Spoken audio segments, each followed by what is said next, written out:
Let me know when it starts. I'm just trying to.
Good morning, everybody.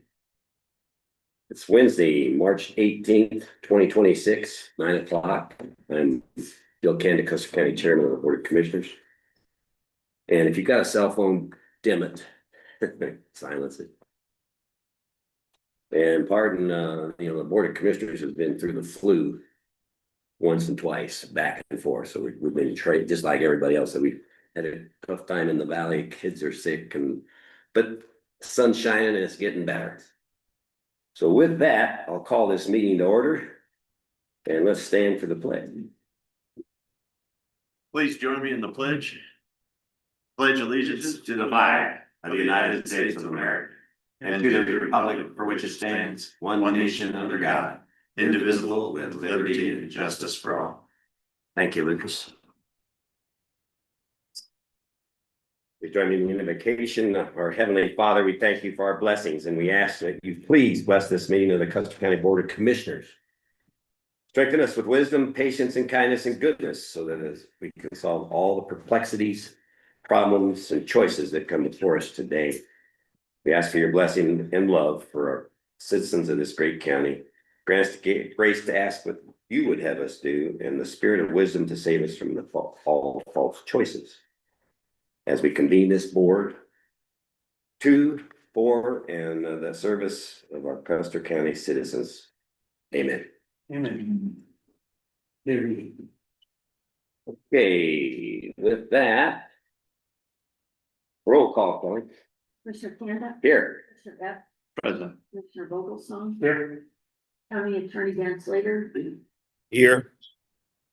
BOCC Admin Caitlin Womack? Here. And Clerk to the Board Kelly Kemper present. Okay, all right, we have the amendments, guys. Yeah, the last three resolutions, we're gonna push off a week. We need to, we just kind of ran out of time this week working on other things, and with the software conversion. So, none of these are, have to be done this week or time critical, so we're just gonna push them off. Okay, good. You think we know?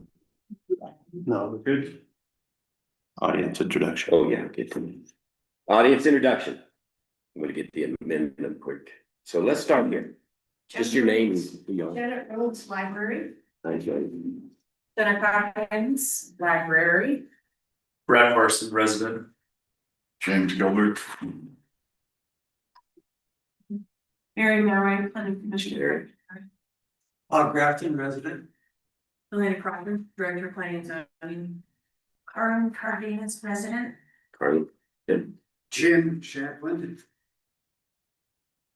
Neil Tyler, Sheriff's Office. Rich Smith, Sheriff. And Sergeant Robinson, Sheriff's Office. good, thank you. Okay. Anybody online? Yeah. Yeah, we got Ash for the Cuba. Yeah, this is Ashish and my wife Anne Marie. We are joining in from beautiful Littleton, Colorado. Sorry we couldn't be there in person. Thank you for having us. Thank you. Okay, Brian Lockhart, Katarina Guy, Rob Klein, Robert Smith, Vernon Roth, and Owner. older. That's just what they're. Okay, if they speak, we'll figure out who it is. Okay, thank you. Approval of the minutes. I have none. No issues, no issues. I move that we accept the minutes as written. Or excuse me, there are none, what am I saying? Commissioner items, Lucas. Attended the upper arc board since you were out having surgery. They're going for some congressional directed spending that's due to mainly just or focused mainly just on water projects. So they're gonna go after it for maybe raising the dam 4 feet at Lake Dewey's and some other water projects. So but that was all the water storage is looking good, but of course snowpack is not, and for future water we'll wear through that storage pretty quick. So Did they point a percentage of snowpack that you mentioned? they did, and it's low, so it's low across the state. So but yeah, it's low. I pray for rain, guys, or snow, or both. Yeah. Yeah. So otherwise just working on stuff for the audit, and the accountants are up this week, or one of them is, so just working on closing out last year's stuff and getting ready for audit, so. Pretty much it. Okay. Thank you. Paul. Looking forward to our new 4-H coordinator coming aboard first of the month. Into the fair board, and everything is looking good for our fair kickoff, and everything is on target and everything, so very good there. Hopefully have another, last year we had just a killer fair, and we hope to do better this year. And that's coming up, so other than that, that's it. I've been under the weather and back on board. Thank you. Okay, I don't have anything major, but we did have a good meeting, I thought, with Robin and the fire mitigation meeting that we had the other day. It will steal your thunder on it. It went well. Junkins Park Fire qualifies us for help from the state to help grant wise to get some money to help the landowners help clear the fire problems around the brush and stuff that might cause a fire near their homes, and that's important to us. And Danny Shell from is the Forest Service is doing the GIS mapping for that, so that's good with them. And then as Lucas referred to earlier, we're going through a big conversion right now on our IT programs. We converting over to Microsoft, and that's a tough one because we were on Gmail and we've got to update everything as well as get phones to the elected officials, the directors, rather than having them use their personal phones, so it's easier to keep track of and for congressional or for any oral requests and that kind of thing, make it a lot easier. And so that's taken time. And so right now we got the team of IT professionals that we hired in here as our help desk. Going to be helping today. And so you may not be able to reach people today in some cases, but don't quit trying. And we're trying to still solve the problem. If you call in and you get on that rotary on the county and getting routed to me or one of the commissioners or somebody else, we had no idea what the phone number coming back is. So get an announcement out that anytime you call us, please leave a phone number to call you back on. And that's all I have for now. You good? We're good. All right. Attorney. Okay, attorney items. I'm proud of you, Dan. Thanks for dialing in. Well, it's 9 or it's 4 o'clock in the afternoon here. Yeah. So I don't have anything though. Thank you. Okay, thanks for tuning in. He's in Italy, guys. That's how it's really hard life. Thank you, Dan. Admin assistant, what you got? Nothing more than the current version and the website version that will happen next week. And she's been critical in helping with this too, with John Mates. So thank you. And that brings us to unfinished business. Anything here yet? Nothing. Okay, we'll move on. We've got a good agenda today, and it's going to be very interesting for everybody, I think. So let's hit it. The first thing, which is accounts payable, and that's with Lucas. Okay, I'll go through the list of everything above $5,000. County sheriff for the flock group, the flock security cameras, $13,000. County sheriff for SIPA, it's our sheriff's office Google Workspace account, $5,297. That will be going away as soon as the Microsoft conversion is completely converted over. We'll save a lot of money. Yeah. Emergency dispatch, CRCA, this was Q2 dispatch, the amount of just under $51,000. Custer County Kids Council, Kate Kalstein consultant for the early childhood needs assessment and the amount of $5,000. CTF for Fair Board, it's the 2026 CTF outlay to that group. It's $11,411.97. CTF to the town of Silver Cliff for 26 in the amount of $15,000. CTF to the Wetmore Community Center. Might say what CTF is. Can Remember. Conservation Trust. There you go. Yeah. In the amount of $10,000, and the Wetmore Community Library in the amount of $9,000. I put the flock safety camera contract in front of you guys. The contract amount for this year was supposed to be $11,000. And they charged us $13,000. So, or 13,300 actually. They were over by 3,500 last year, and they're over this year. Well, it says standard fee. What do they mean for that? I don't know, but I think either we get their we get them on the phone or we get them here in person, That's good. because after this, Yeah. I'm done. Yeah. They have not stayed up with their contract. I'm done. I've had enough, so. Just letting you guys be aware that. Why don't you tell everybody what it is? So the flock camera system is the system, we have 3 cameras set up, one as you come towards the airport. One, as you're down by Road and Bridge on 96, and the other one is on your way out of town on North 69. It's kind of between us and where the A1 turnoff is, so it's in there somewhere on the right-hand side of the road. So this is what, the sheriff can use if somebody says, so a situation like somebody decides to kidnap Bill Kanda and leaves, and somebody goes, I think it's this colored car. He can go look at what time did it pass that point and maybe get a license plate and other information. So that's what that's for. So they haven't committed. Yeah. So, thanks. Yep. And the total amount for AP this last 2 week cycle through 3/18 was $209,895.52. Okay, then I'll move that we accept EP report for the, when we that draft through yesterday, Through the 18th, through the 18th of March, for a total of $209,895.52. It's been moved and seconded. Any discussion here? None for me. Anybody got a question on anything out there? Okay, with that, I'll call for that vote. All in favor of accepting that report, say aye. Paul? Aye. Lucas? Aye. Kenda, aye.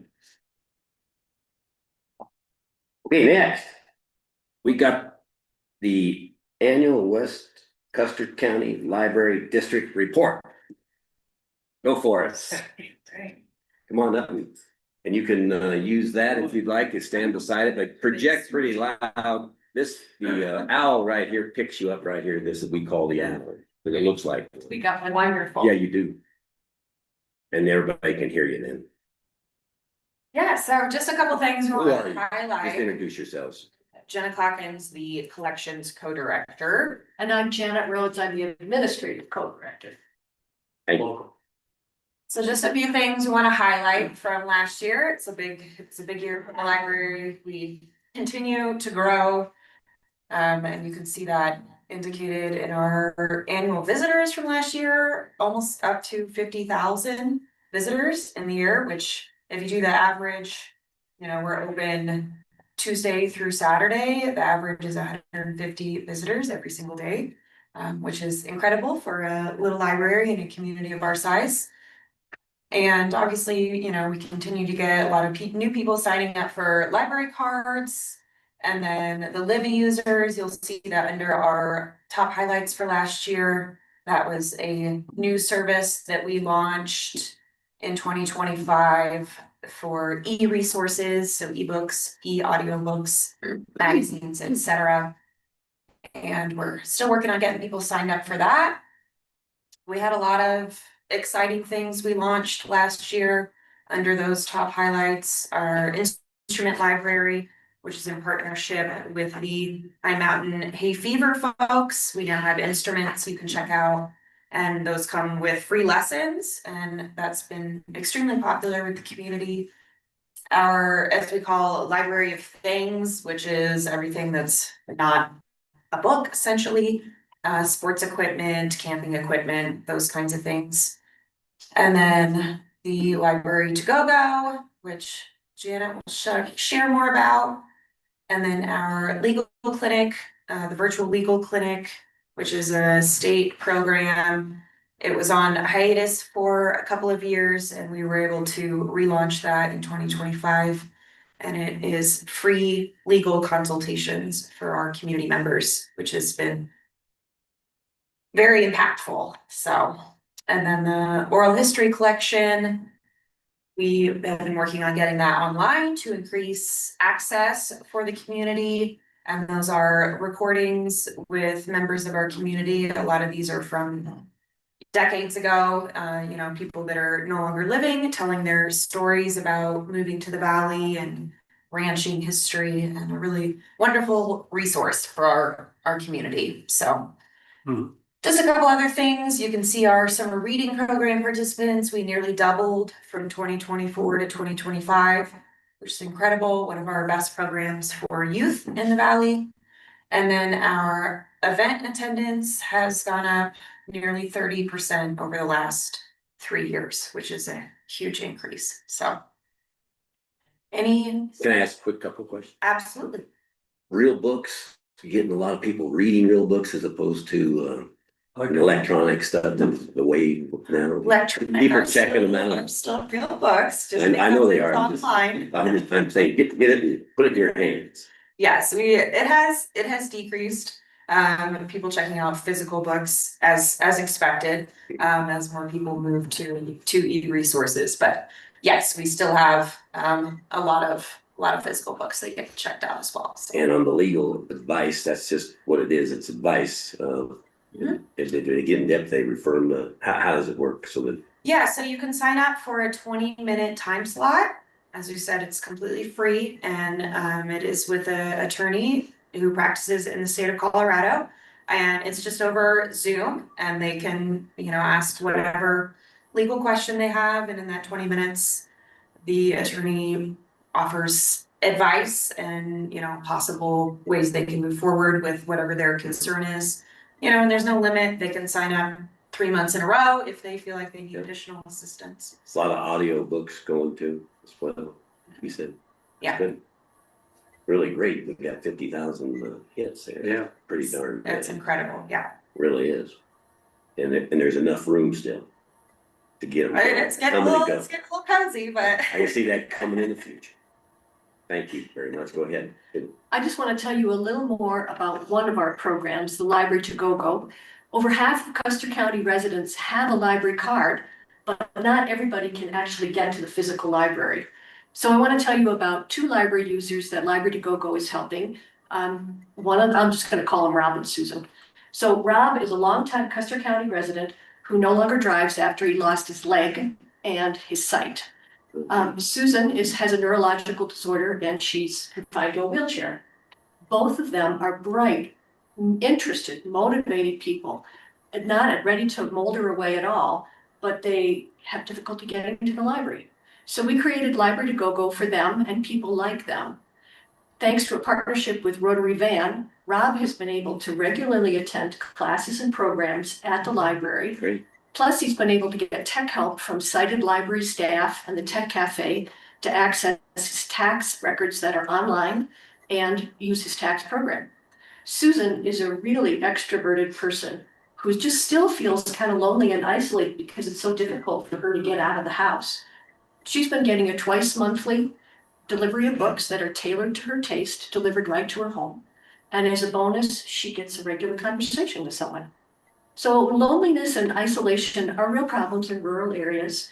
This is just 2 stories of how the library is reaching out to try and serve everybody in Custer County.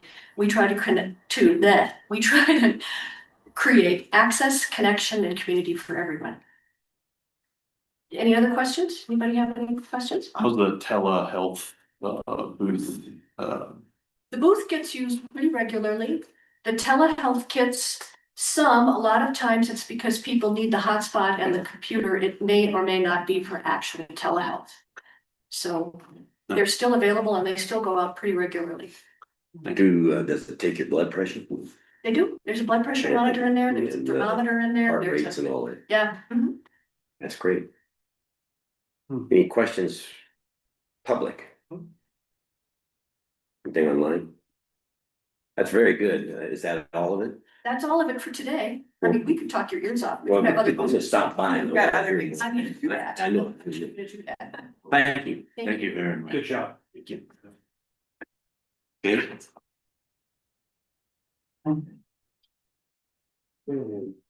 Next up, we've got a sheriff's office special commendation for Detective Sergeant Elizabeth Robinson. So come on up, guys. Thank you for letting us come in. Thank you. this is an opportunity for people to understand what goes on and who does great work and see them in person. Good point. So we have a plaque official commendation for Detective Sergeant Elizabeth Robinson. And I'd like to read a citation that goes along with that.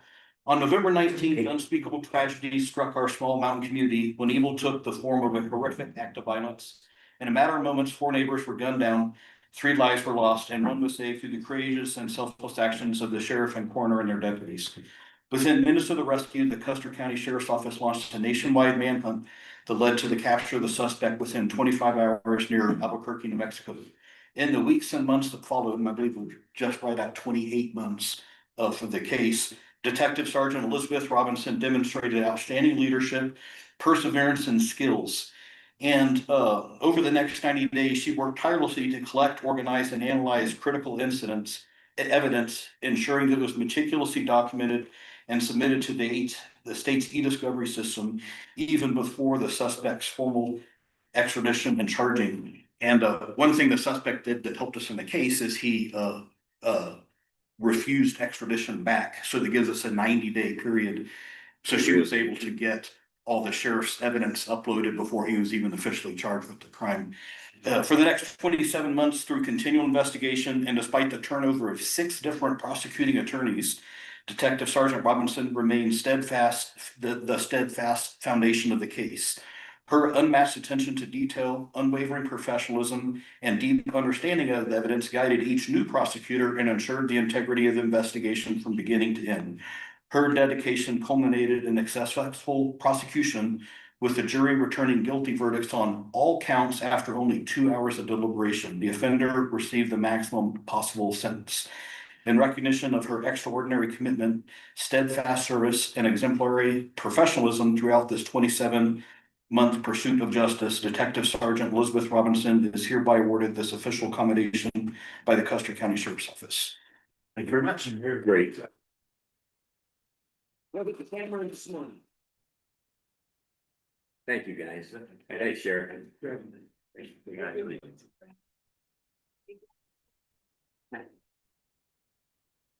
Okay, well, he's up here. I'll explain one thing for the next topic here. All right, and I also brought Neil, who is a part-time contract person Right. who helps us with Yeah, grants. hold on just 1 second, Chris. The point here is what we've, because of previous finance evolution in our department, we have instituted and rightfully so, because the commissioners are the only people responsible to spend and procure the money of this county. And so it's important to know where every dollar goes, so that it's all on board, up board, and nothing's it's all transparent. So we got the process of looking at all the grants. Sometimes we had grants coming, people were all energetic, and sometimes that money come into the treasury and we wouldn't know what organization even applied for the grant. And that's stopped now, and it's been with the great help of the finance department that Lucas has with Vernon Raw and processes there. So we want to make sure the public understands we live a lot on grants. We can't operate without them the way you're used to for all the services. Doesn't mean all grants. There's some grants that we get that are outreach things that aren't that critical, but they're all good for the community. And in this case, the sheriff has a congressionally directed spending item that we've applied for. As you know, our senators and our representatives during the budget cycle will take care of their districts and try to procure some extra money and put on some special projects. So this is one of them that Rich has not applied for in the past, and he can explain why and now what's going on. Yes, so I was actually going to list off 5 new grants that the sheriff's office is pursuing and 2 continuation grants. But the most important one is the fiscal year congressionally directed funding. In fact, immediately following this meeting, we're going to meet with the senator's staff to go over our application, and Neil has it. And the amount that we're requesting is $1.7 million. We don't know what percent of that would be awarded, and it has a number of sub projects. Which senator is? This is going to Senator Hickenlooper. And then, can I see your notebook just for a second? So it's got several different things that we're going for. Number one is automated external defibrillators. And there would be enough to put one in every county vehicle and every county building. And we work with the health department, and in the past, if we buy brand X and they brand Y, the batteries aren't compatible and you have to stock these things. And so the whole county would be on one device that the health department chose. The next one is to add some Starlink connectivity equipment to give us access to communications in the areas where we don't have it. And it includes a 3-year contract. And at the end of the 3 years, we'd either have to give the stuff back or find a way to fund it. So it's like a repeater in space. It helps get down into the nicks and crannies that we lose comm with the sheriff and the zoning office, et cetera. Very good. So I bought my own at my own expense and put it on my police car, and it works amazing. And we've had the Rocky Ridge shooting, and we had a shooting last summer in San Isabel. And when we got there, the cell phones barely work, and so this is a good thing for that. Something else that we're pursuing is 40,000 gallon water storage tanks. And we're going for 6 is what we're asking. 8. And so working with the fire department, we would set these up at various places in the county. So if there's a wildfire, they don't have to come all the way back to town to fill their truck up. They just go to this tank, one of which would be at the airport. So if the state's air tanker comes in, it literally could fill up with jet fuel and water at the same time, same location, and get back to the fire. We're also working with the Wet Mountain Fire Protection District to request wildland interface fire trucks. It's called Type 3.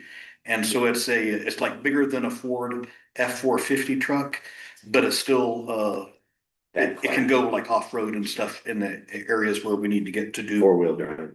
Yes. The 8th thing is we're applying for medical kits for all the sheriff vehicles, and that was helped spec by Custer EMS.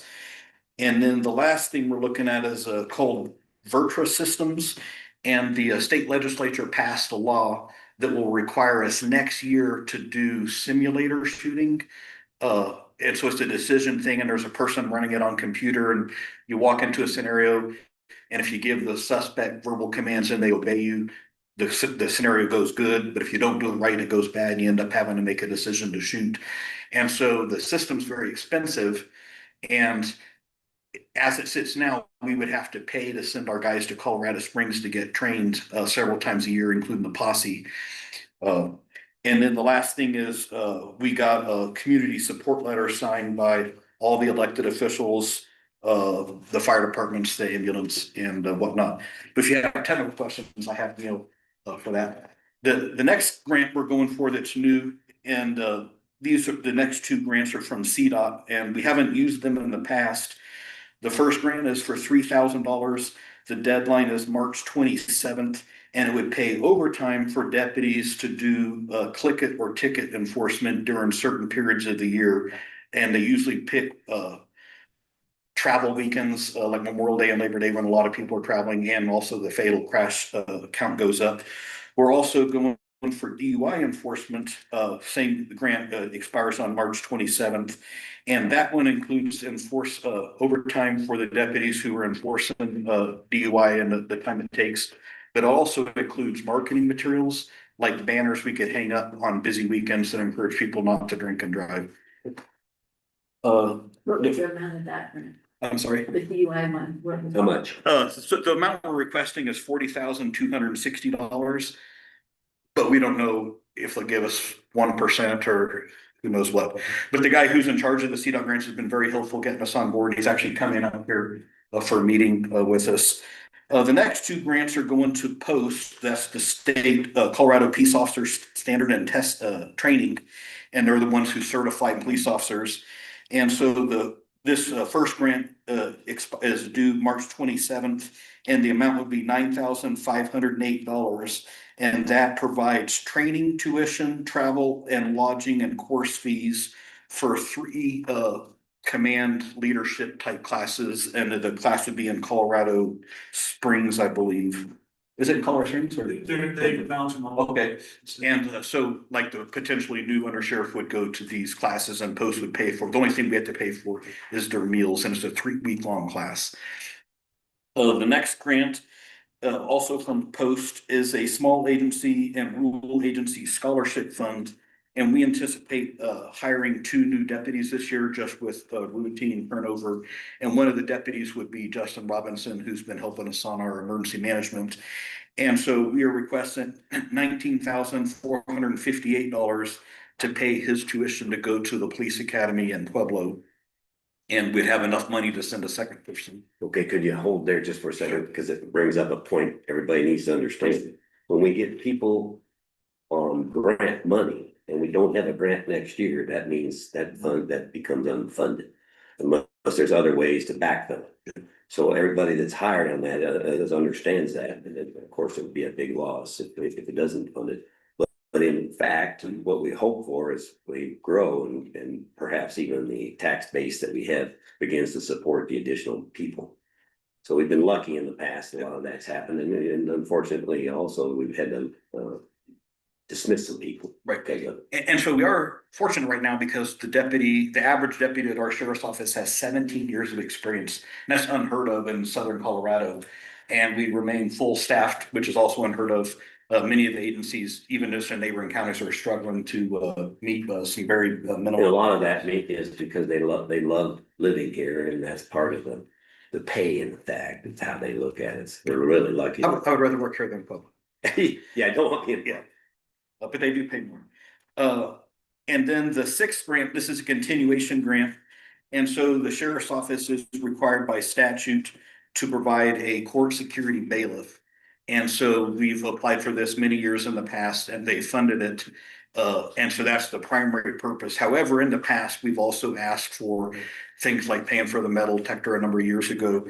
And this year, we are asked, and so last year we asked for a lot and all they paid for was just the base salary. Which was roughly 70,000 maybe. And so this year, they are asking us to look at some security doors on the west side of the courthouse.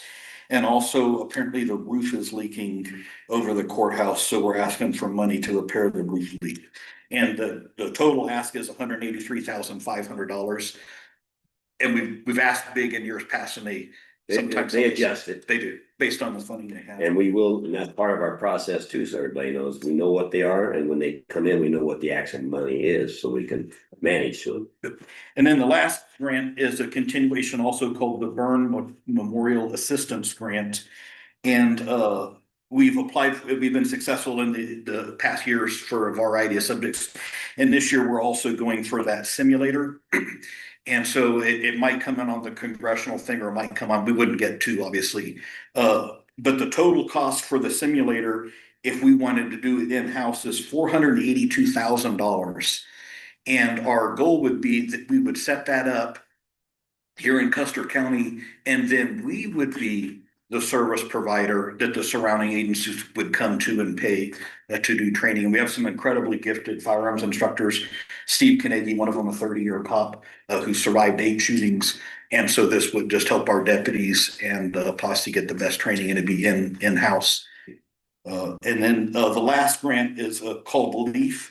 And that's not due till April 15th. We haven't prepared for it yet, but he's in the initial stages of researching it. Okay. One thing I'll point out too, we've applied for congressionally directed spending things before. And we have made it as far as the president's budget to be presented and debated, and then to lose it. You know what I mean? Some you win, some you don't. So hopefully this will help us. But you gotta try, and I appreciate you. And this is not just for the sheriff's office. We've applied for other things, the health department, airport, a lot of needed services, motor graders, etc. But all these projects would benefit public safety with fire, EMS, and the health department. It goes across everything. So thank you. Thank you. Any questions? Yes, ma'am. On your type 3 engine for the grant process on that, does that have any limitations, or is our fire department gonna be able to list that type 3 engine in Viper and act as a cooperative to wildland fires and get dispatched out? Yes, so we went and met with Jeremiah and got his specifications. And then one of the sad things is the number of companies that make fire trucks nationwide has significantly shrunk. And so I believe Jeremiah told me he could walk in with cash and it'd be 3 years before he got a new fire truck. So on this, we'd be looking for a used fire truck which are unfortunately also equally expensive because they're hard to come by. But we're working with Jeremiah, and then whatever they fund would go to his department and then So help. they'll be able to contract it out as a cooperative then. If they want you to. Generate some income back Good. into that's nice. Good, thank you, Carmen. Anybody else? Anything online? Okay. Any questions? Yeah. So is that congressional directed, is that a reimbursement or is that just a lump sum? Just a lump Lump sum. sum. Okay, There's no matching. The only kind of matching, if you can do matching in this one, it has to be cash, but that's. Okay. Okay, And so we don't know if they'll fund it, if it'll go through the whole process, what percent, or they might even pick out a project they like and say they're just gonna have fireworks or something, so. We would expect the bailiff to be paid. Oh, no, the court security grant, I'm sure they'll pay us at least that much. Thank Yeah, you. I'm sorry, mix it. Okay, thank you, Rich.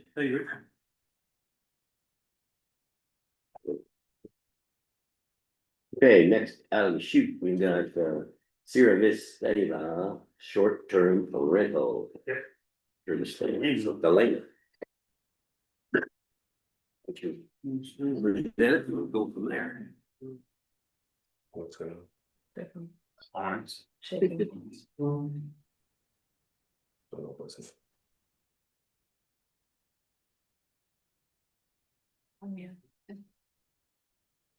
Okay, tell us what it's all about. You're up. Okay, so the first one we have is the planning commission had their hearing on March 4th. This is for a short-term rental for Sierra, can't pronounce, yeah. Short-term rental. It is at 510 Drunk Horse Lane in Zone 4. Which is where? This one's out in Rosita area. The planning commission's recommendation to the county commissioners is to deny the request for the short-term rental. There was 4 yes votes or 3 yes votes and 4 no.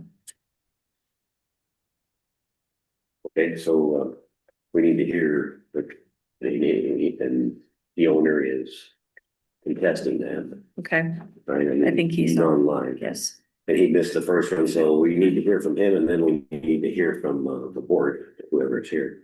Okay, Why they go do anything. Yeah. well, Mary is here too. Yeah, I got Mary, I see her, and we'll go from there. So let's hear from Mr.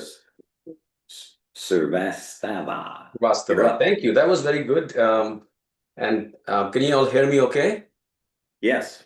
Yeah, I know my last name is a challenge, and my wife also, she has to take it. So she's also been, she's sitting here, by the way, next to me. I don't know if you all can see me, but thanks for, we wanted to just share our concerns for the initial recommendation.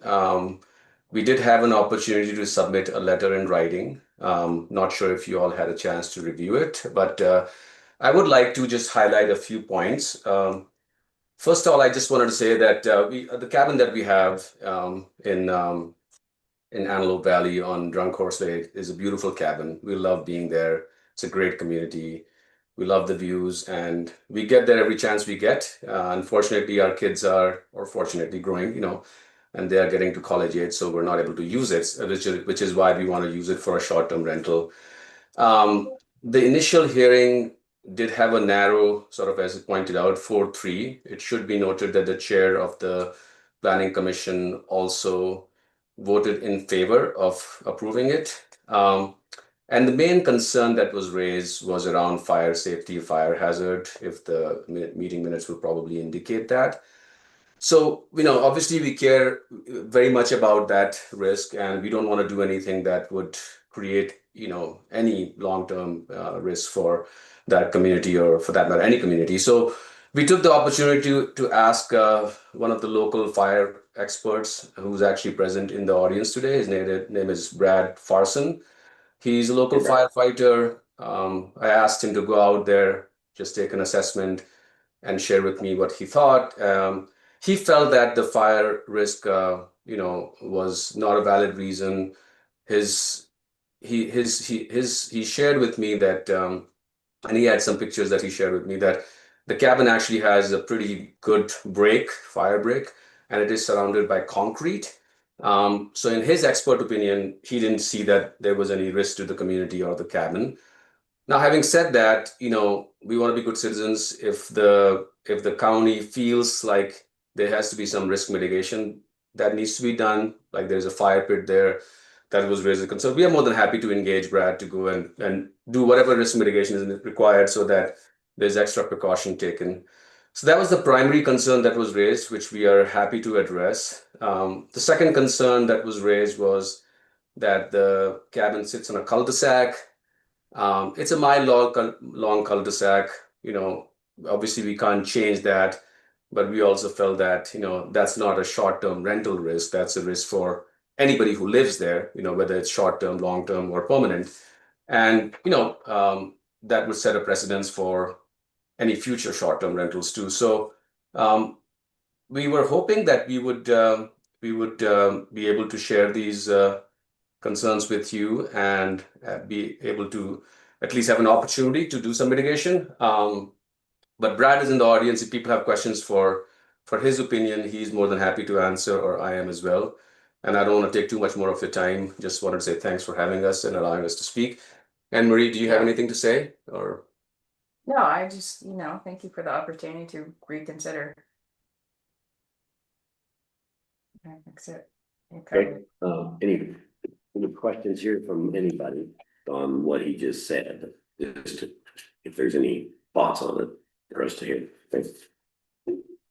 Okay, and with that, let's hear from Mary, if you want to talk about what you've been in the meetings, and it would be good to hear what you found. I'm happy to. Mary Mallory, I'm the Planning Commission Secretary. Personally, I voted to recommend approval because they had gone through all of the correct procedures. There were some conditions that were in the initial motion. Would you like me to go through? Yes, that's what they're. There is a fire pit out front. For the current resolution, there is no outdoor burning at all. So we would ask them to disable the fire pit. Actually remove it.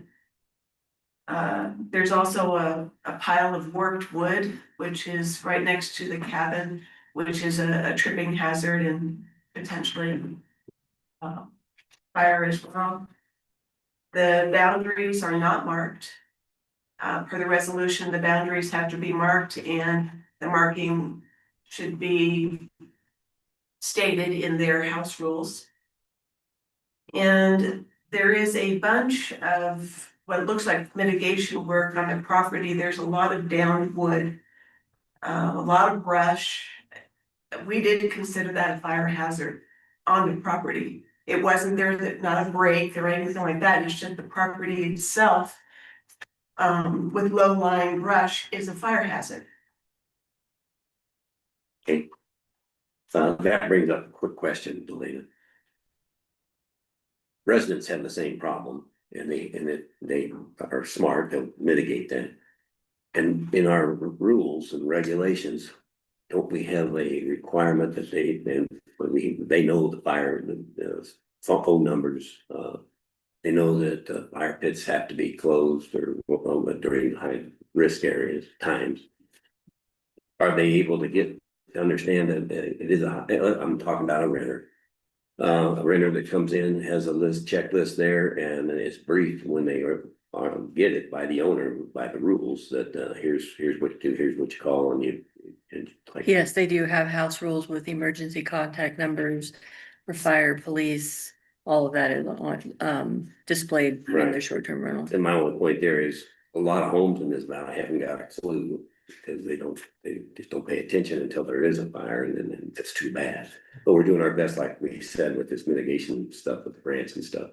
Okay, I just want to make it clear so that there is evacuation maps as well. Each application is they have to have evacuation maps out of the property as well as out of the home. Can I address the cul-de-sac issue? Oh, yeah, let's hear it. You know, it doesn't sound like a cul-de-sac, but it's Well, a dead end. honestly, the 4 people that recommended you not approve it, that was part of their argument, was that they felt getting out of the area could be a problem. I personally, I mean, there's cul-de-sacs all over the whole county, so I didn't feel that that could be a reason, but for some reason, I mean, they went out there, there was a very good party going out there and getting out of that area, they felt was an issue. Okay. Thank you. And this is on county road, county Yes, maintained road. County maintained road. Bill, can I speak? You answered. So, as a professional firefighter, I've been in Carl Springs Fire for a long time, including the wildland program at Carl Springs Fire. And we go through, as wildland firefighters, we triage our structures as we go through. Ash, as a friend of mine, went out with this house. Easily defendable. If I was gonna go through that neighborhood and triage the homes, I would look at this house and say this house is easily defensible. Based on lack of ladder fuels, the trees are extremely clear. There's low lying fuels down below, and he's got a good space around his house and he can easily defend, including moving the planks off. If we had to, the wildland road, easily cut his deck off with chainsaw, whatever it is we need to do to prevent the fire from going into his house. But his house is also extremely fire resistant. With the metal siding, concrete being low down, there's not a lot of areas for sparks, embers who back to blow into the eaves of this home. So his house, his property is extremely defensible. If there was concern for fire in that area. As far as, it wasn't the end of the cul-de-sac, it was on a dead end road, but yeah, not at the very end of that cul-de-sac or anything like that. So, again, as a professional firefighter, when I looked at it, and I would easily triage this house as a defensible house. Okay, thank you. One second, then. We need more questions here first. So one of the letters on this was that the registered agent maybe didn't know they were the registered agent for this home. And that's probably the most concerning. Can I? So I actually did personally call the registered agent and she did know about it. She is going to be their agent. This was a misunderstanding through visiting with. Explain a resident, explain the registered agent to everybody. So it's a local agent. They have to live in the county. They have to be available for the short-term rental guests to get a hold of them in an emergency. If there's a broken pipe or anything going on, they have to be available. That individual does know about this. She is going to be their local agent. It was just a misunderstanding by another neighbor. And he wrote in the letter stating that she didn't know that she was gonna be the agent. How did he even worry about it? How did that happen? Do you know? Okay. All right. Anything else? What's the acreage? 5. How big is it? Okay, 5. Okay. I don't have anything else. Are we gonna bring it up to the standards prior to approval? It's conditional approval. Yeah. So they've check marked all the boxes that we currently have for our application or zoning. No, they would have to comply with disabling the fire pit because there is no outdoor flame. They would have to mark the boundaries. Okay. The other two, removing the wormwood pile and the low-lying brush that's fairly close to the house, to be honest. We felt that those were safety hazards. I want to clarify one thing that you're saying, because I understand what you mean. To disable or say the fire pit requirement one more time. You need to do what? Lock, you said lock it. What? I didn't say lock it, I said to disable it. They actually have a fire ring, or not, actually, I think it's stone, and a pile of wood right next to it. Even though the house rules will say no outdoor flame, they're gonna do it. If there's a fire pit and wood right there, it's a hazard that. So that's because we are in a stage 1 fire condition now, No. or whatever it was, or is that just normal? That's just normal. Okay, Per the resolution, there is no outdoor flame okay, for the short-term rental got it. period. I want to make it clear. That's perfect. And that's the stipulation, so that would be a condition like you pointed out there. Yeah. Okay, I just Yeah, have a right. question. Can I ask a question? Sorry. wait, Sorry. go ahead. Is that Go okay? ahead. Yeah. Yeah. So, I just for the markings of the boundary, I just want to make sure I understand what the requirement is. You know, I hope it's not putting up a fence around a 5 acres because that would be a lot. I just want to know like that there are some spikes there that, but we would like to know what that really means. Is it putting a line or what that is? Elena, you can explain that, or Mary. I'm happy to. We actually recommend something aesthetically pleasing. You could do a nice wooden sign, as long as it's line of sight. It could be a pile of rocks, it could be whatever you want, as long as it's easily seen, and in the rules you say don't go past that mark. Like 4 points or more than that? Line of sight. Line of sight. So if I'm out there walking around, I can see what your boundaries are. Okay. Posts, whatever. Whatever you Flag. want to do, it could be, if you just want to put a T-post in with a colored top, we don't care, that's not real pretty.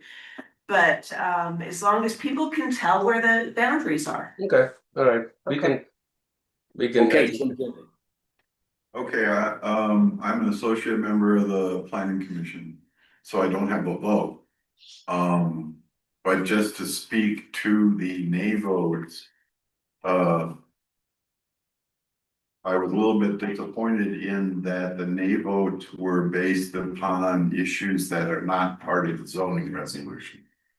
And as such, I think the phrase was used that we're bubble wrapping our homeowners to be STRs or bubble wrapping renters. We're assuming they're gonna do everything in the world bad when the rental property is compliant with all the four corners of the resolution, if you will. And as such, the only real consistent issue was access, because the road does dead end.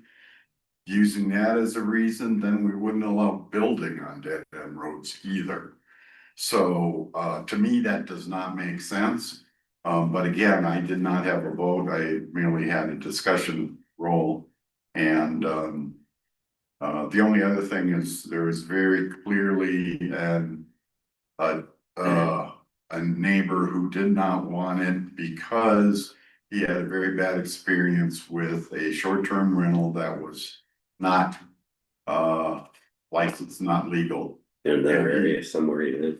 Well, it's pretty much right across the street. Right there, okay. Yeah, and he had that bad experience. It sounds to me like the county has greatly upgraded its process. So that bad experience is almost irrelevant at this point. That the controls are all there. And Mr. Srivastava was there and was very cooperative with respect to any of the conditions that were brought up. So like I said, I was a little disappointed in the vote, but. Okay, thank you for your comment, Barry. One more thing, our resolution does take into account adjacent neighbors' opinions. And we did, and one of the nays was specifically because of the neighbor. I just wanted to point that out, that it was considered. Okay, thank you. Anybody else?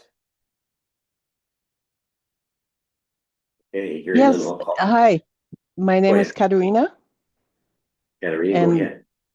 hi, and I'm actually up next for our STR rental on your agenda, but I just wanted to put a word in for this short-term rental, and I actually went up to that area and looked, and I'm owner of a wildland firefighter contractor company. My husband and I, we live in the valley. And I just want to make 2 points. So if there were a fire hazard in terms of the cul-de-sac, people leaving for emergency departures would not be heading towards the cul-de-sac, they would actually be heading out. So technically, there really shouldn't be a reason because of there being a cul-de-sac in terms of blocking the road. The road is wide enough for fire equipment to come through as well, which is, of course, a very important point. So from a professional in this industry, my husband for almost 30 years, myself for 10 years, I just don't see a hazard in terms of evacuation, et cetera, as well as getting equipment to any of the structures there, any of the residences. And then my second point is having had my original, before we were full-time residents of the county, we had our property as a short-term rental. And then once we moved up, we decided not to continue that. But I really want to put a word forward how important the rentals are for people that down the road want to move into the valley and support the valley, the taxes, the businesses. And then the rentals, I have truly can say that we only one time had a noise issue with our renters, and we sent our agent up to deal with the situation. And I feel these people should really have an opportunity, to try it, their rental. And also, I really love the support of the local community and businesses. If we don't have that many SDRs, we won't get as many tourists, which support also the businesses through the winter. And I think it's really important. We all want to be able to have enough plumbers and heating people and restaurants to go to. So, I don't think we have too many SDRs, and just like our property, our property is not a subject for, rentals, taking away a rental from, a food worker or somebody that's supporting the business. So All right. I feel. We really appreciate it. You made some really good comments. Thank you. And you're gonna have another opportunity to speak too, so thank you. And I Thank got your message on the support for this. We do. Thank you for doing that. Anybody else? If they make all the changes, do they resubmit? No, it's conditional, we approve it conditionally on them doing it. What if they don't do That's. They will. Okay. We make sure that they do their conditions. They reached out to me to go out there and do it for them already. Yeah. Yes, they already want to practice. Good question. But that's how we've done it in the past. Okay. It's approved. If we decide to do this, it's pending those conditions. Okay. Okay, anybody else? Well, then I will move that we, by the way, I want to say thank you to the planning commission, did a great job of bringing things forward in all aspects, so I appreciate it. But I would move that we approve this application as presented, with the rebuttal of the boards. So I would move that. Any second? I'll second. And then moving second to approve this application. Conditionally, correct? Conditionally on the condition of the conditions being met. Okay, with that, I'll call for that vote. All in favor, say aye. Lucas. Aye. Paul. Almost on. And aye. So thank you very much. Good. Okay, next up. I think we're gonna hear the same voice pretty soon, but let's let Delana talk first. Okay, so next up, we have a short-term rental for Nicholas and Sky. The planning commission recommends approval of this short-term rental, and it was a unanimous vote with all the planning commission. With conditions. With conditions. With conditions. Go The ahead. conditions were approval is contingent upon the applicants meeting the following conditions.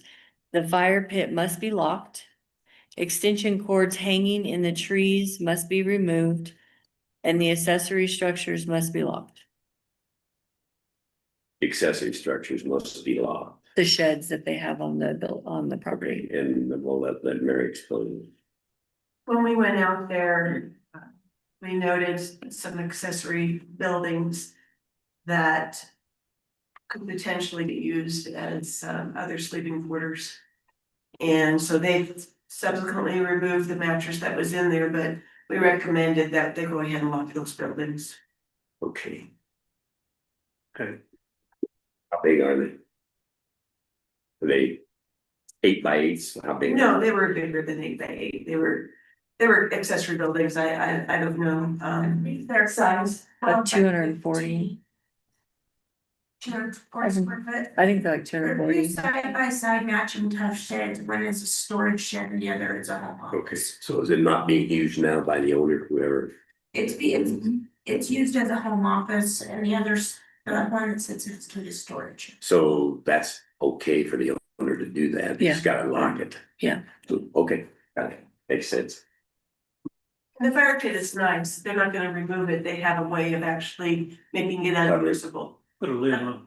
Yes, yes, yes. That's easy.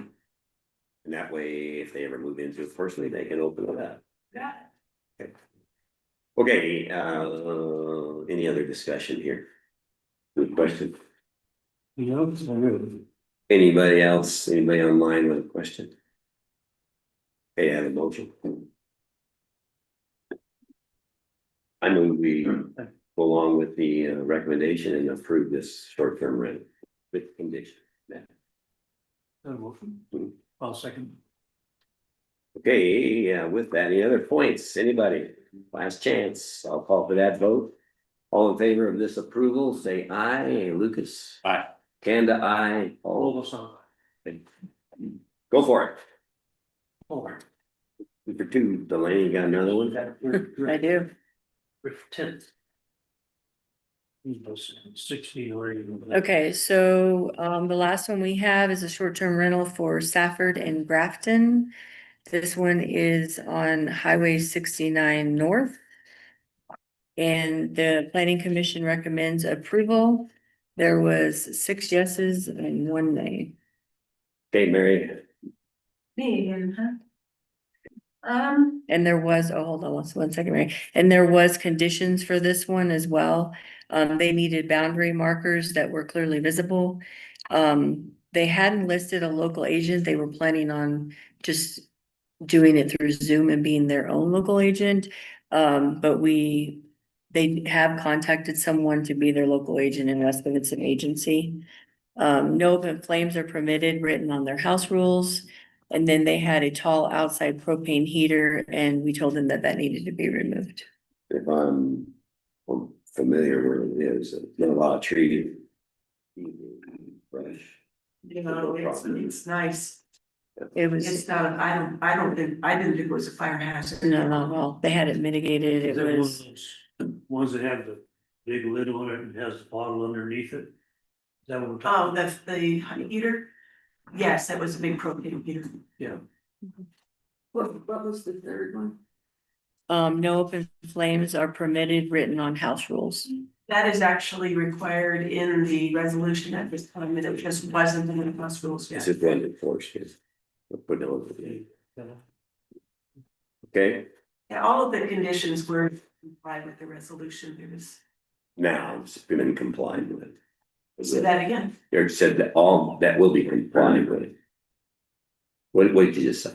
I said the conditions were to make them compliant with the resolution. Okay. I'll move that we approve this one.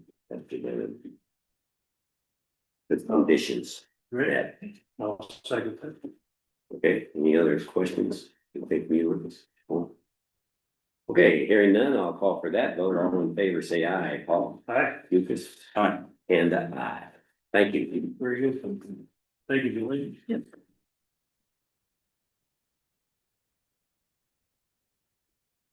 All right, Vince, you're up.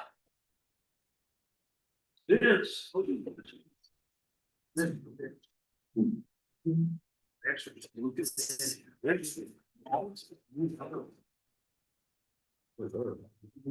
And say something here.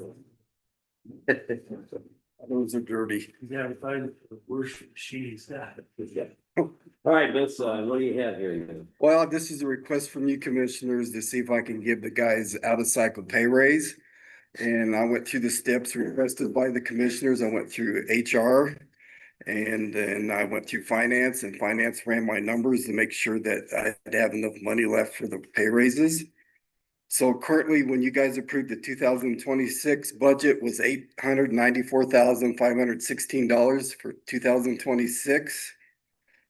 With the pay raises I'd like to get, it'll make it up to $869,252,080.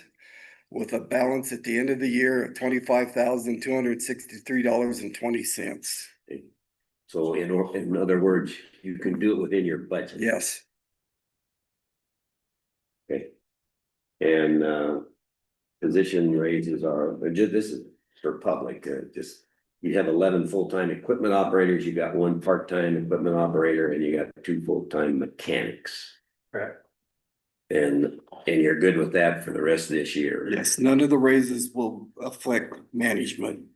Me and then secondary supervisors.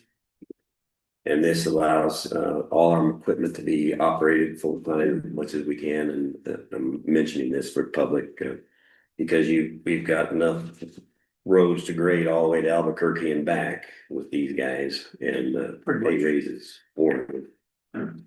Okay. What question? No, 430 miles. You make the motion this time. I'll make a motion that we accept the road and bridge employee raise that as requested for balance left of, payroll budget is $516.00. Motion. I'll second. It's been moved and seconded to accept these pay raises as presented. Any other points, public questions? When will that be enacted? Yeah. Today. Next pay period will be in effect. Next payday. Next pay period. Okay, I'll call for that vote unless there's something online. Anybody? Okay, all in favor of granting me or approving the pay raise as presented by the road and bridge boss, say aye. Paul? Aye. Lucas? Aye. Kanda? Aye. Okay, thank you. Go back. This is the Shaw schooling. Thank you, sir. Thank you, Vince. Yeah, what you learn. Okay, any additional items of business that we had left? Bring up. None that I can think of. Anything else? Public comment, anybody got anything else online? Okay, with that.